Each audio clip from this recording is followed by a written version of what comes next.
Because at first, you know, in the emotion of the guy dying, he goes, Quiet Riot is over. And then 3 years later, it's like the guy's got bills to pay. He's allowed to get past grief. And then when he wants to do it again, all these alleged fans of the band start shitting all over him, which I don't get. It's like, it's his band. He gets to decide if you don't want to see it. Like, just some of the shit that people wrote was just really asshole things, right? So anyway, so he's going through these emotions of like missing his friend and he basically has a bunch of unresolved issues. He's an old school New York guy, so he's just, you know, paved over the emotions. So I totally related to that. And he's a fucking great dad. You know, he has a daughter. He's just, you can just see, he's awesome, right? Just the way his daughter talked about him, you could see that. So anyway, so they hire this guy, and you can immediately tell by the guy's body language, he needs to be built up. And instead of building him up, Frankie is like taking out a little bit of his anger that the dude's not there. He's just saying this shit like, you know, you're doing great in the rehearsals. You know, and we can rehearse this thing another 9, 10 fucking times, but you know, it doesn't mean shit till you get out there in front of those live fans. And I'm telling you, you know, you could have a good show and everything's going to go perfect, but then the next show could be only okay. Or it could be, and you literally see the lead singer like, he's like pulling into himself. And I'm just sitting there thinking like, that's not the road to go with this guy. This guy needs to be built up. And they don't do it, so they're doing their first gig. They're in a club like this, and for whatever reason, there was like a pole on stage. Not like a stripper pole, like one of those poles that you have, like you know, somebody's unfinished basement. So he's up there, and he's killing the songs, but you can see he's kind of, you know, you're stepping into the shoes of a fucking legend who died. You're like, these people are going to start booming. So he's like, he's killing the songs, but he's kind of like that. And at one point, they're doing like a drum solo. I mean, sorry, a guitar solo. And he just sort of kind of backed up and was leaning on the pole. So then they cut back after the show, and Frankie's getting in on him, just being like, he's like, I mean, what the fuck, man? You got to be out there selling the shit. You're fucking sitting there leaning on a fucking pole, right? I don't know. You just you got to see the thing, because I have this fascination. You know, first of all, you know, playing drums is a hobby. Big fan of Frankie and that band. And just coming up as a comedian where you were just on your own. And, you know, there was a camaraderie with your open mic buddies and stuff on like a bad night that everybody would just go up and take a beating. And then you just pick one guy in the crowd who was like the biggest cunt, and everyone would try to say something mean about him. That was the only way we could bond. I just was always envious of like how a band gets on stage, feeds off of each other, and then you try to conquer a crowd that doesn't give a fuck, that wants to see somebody else, that is too shit-faced.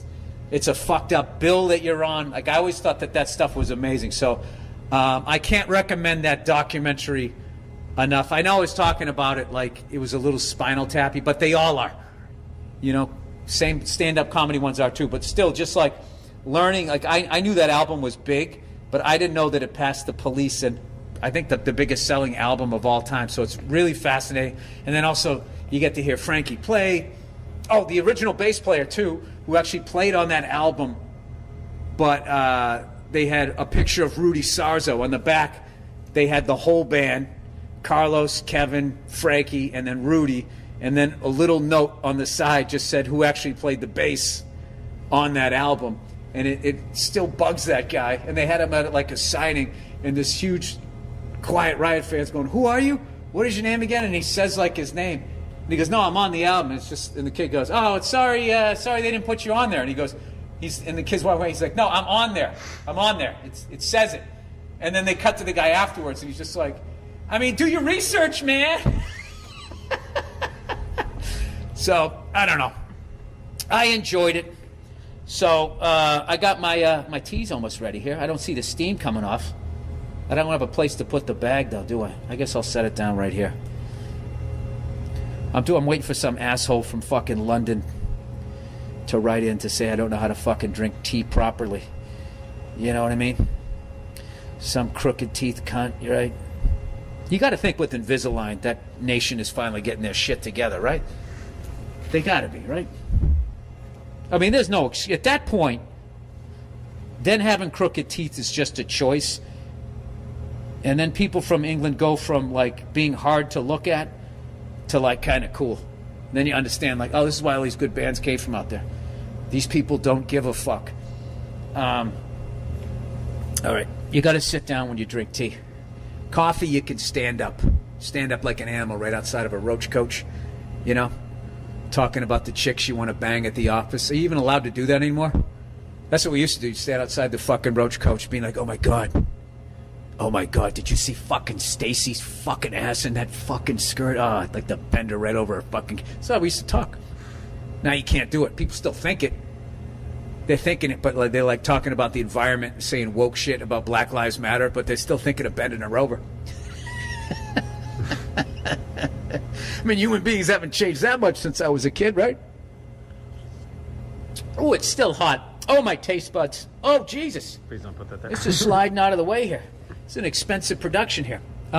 Speaking of expensive productions, I'm going to... Oh, it's Thanksgiving coming up, right? Finished. It's a little fly in my eyebrow.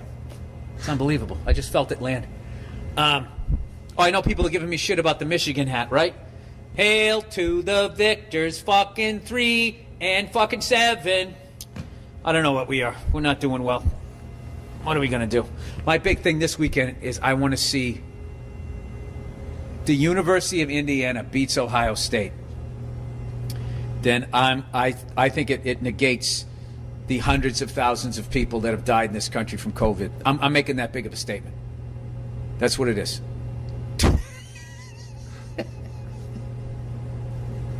The amount of people that have died from COVID, you can fill up Ohio State Stadium.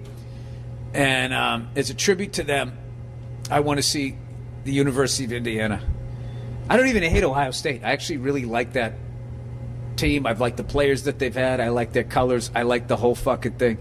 It's just since they've had the playoff system, those are the fans that whine them. I don't even hear USC fans whining that much. But USC's fucking shady. You know what I mean? Anytime there's a fucking... Somebody told me that one time. Goes, anytime there's a scandal involving more than one school, USC is going to be one of them. You can't help it, you know? You're out here, there's Hollywood, there's cocaine, there's whoas. There's a lot of money at stake. You know, I bet that's how they sell them. I bet they sell their recruits on who they can bang when they get to L.A. And be like, all right, if you start for USC and we're ranked in the top 10, you can easily bang right out of the gate. Make a couple of catches your first game, you can bang somebody who has a reoccurring role on a sitcom you never heard of. All right? You start moving your way up, you know? You start getting all the way up to maybe winning an award for whatever it is that you do, Outland Trophy, Heisman Trophy, then the city's yours. You can do anything from the hottest little fucking whoever who just came out of the gate all the way up to some cougar, right? Who wants one more lap around the block with that vag that was once on the cover of People magazine. It's the most beautiful vagina. Why would you ever be in that issue? There's no way to go but down. It's like being a Playboy centerfold in the prime of your life in public. How do you ever go to a reunion again? You're like, you used to look like this. Well, you look like shit too. Yeah, but there's not a before picture. That's the greatest thing about being a complete fucking nobody, is there's no before picture. So as long as you reasonably keep yourself in shape, people, he looks great. He looks great, you know? But if I did a Playgirl spread way back in the day, I'd say 1989, 89, 90. You know, back in my lifting days, back before it all went to shit, and what you're looking at right now.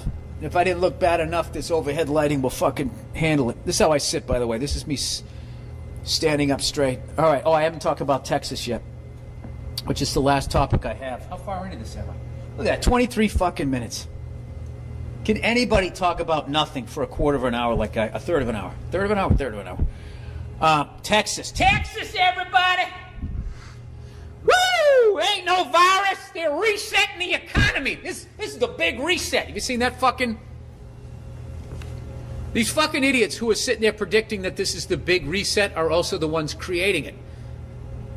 Because if you don't do what they say and they can't open up businesses, then eventually it is all going to fall on itself and they will have to reset it. If you think the big reset's coming, then wear a fucking mask. Because right now the big thing is everybody seems to be blaming the governments. After at least 60% of the population is not complying with what they said would work, they're now going to turn around and blame the government. You know, like, my dad never loved me, man. It's like, oh, you could have just wore a mask and just stood on the fucking thing that they drew on the floor. You could have done that. Now look at the fucking situation you mask-wearing cunts have gotten us into. We're going to be like Denmark or whatever the fuck, where they're going to pass legislation where you have to take the vaccine, you know? Then that'll be like a bill where they piggyback a bunch of other shit in there. I bet we'll just be like, we'll be all docile, you know? Just not caring. I don't give a fuck anymore, to be honest with you. I'm just looking forward to Thanksgiving. But Texas, though, I'm going to have a fucking ball when I go to Texas. Just getting back out there on the road. Texas is such a fun state to go to if you want. Just living in a crowded fucking city, you know, and going out there and seeing what you could get. If you get outside Dallas, I remember last time I was going to Dallas, which, by the way, one of my dreams is to land at Love Field. I'm not doing it again. I always end up going to the main fucking stupid-ass nightmare of an airport. Love Field, that's the last airport John Kennedy, when he was alive, landed at before he got whacked. So, I don't know. I like aviation, and I'm fascinated with the 60s, where it just seemed like anybody who was clearly going to affect change got whacked. That was the message decade. Oh, is that what you're going to do? Everybody got the old right there, Fred. Black, white. I don't know if women did. But if you listen to their rhetoric, we've been getting it every decade. It's so hard for us. Hey, you think it's hard for you to go out in the workforce? Why don't you try living with yourself? All right there, sweetheart? Sorry. This is just all ignorance. So I'm going to be doing Dallas, Texas, the Big D, as they call it, the Big D. I'll tell you, if the ladies out there keep getting fake tits, they're going to call it the Big Double D. Huh? Hey, that's a joke right there. Trying them out. I'll tell you, Texas has great fake titties. They really do. I don't know what happened over there, but they definitely, they somehow, the way they put that lunch bag of poison, of that cocktail of chemicals, you know what I mean? The way they make them hang, that you think that they're real. Because I remember being one of the first times I was there, I was like, Jesus Christ, what's in the water? And they're like, oh, no, this is the fake titty. Everything's bigger in Dallas. So they had all these big fucking fake tits, you know? All these hot chicks with big heads. You know, they got big heads down there. You know, they got room for them. You know what I mean? Big heads like mine. They got big heads like mine. And what's funny about the hot chicks there is you can see what they're going to look like when they get older. You know what I mean? With that big fucking head. You can just see her standing there with a rolling pin asking you where you were last night. But that's how I look at it. Then you got Houston. Houston's another fun one. And then you go to Austin. Austin's, you know, I don't know. They think they're smarter than the average person in Texas, and they're all hippy-dippy and groovy there. I don't know. There's a lot of white people there that need to wash their hair. It's a lot for me to say, considering I got a shaved head, but, you know, easy for you to say, Bill. You know, you just dunk your head in a sprinkler and you're ready to go. Fair enough, you know. All of those cities like Austin, Portland, those are all like hacky sack cities.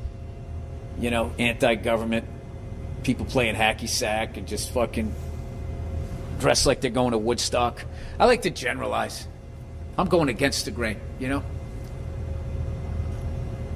All right, have I talked enough to... Yeah, 28 minutes. Now I can do the advertising. Where's the do we have any advertising? We do.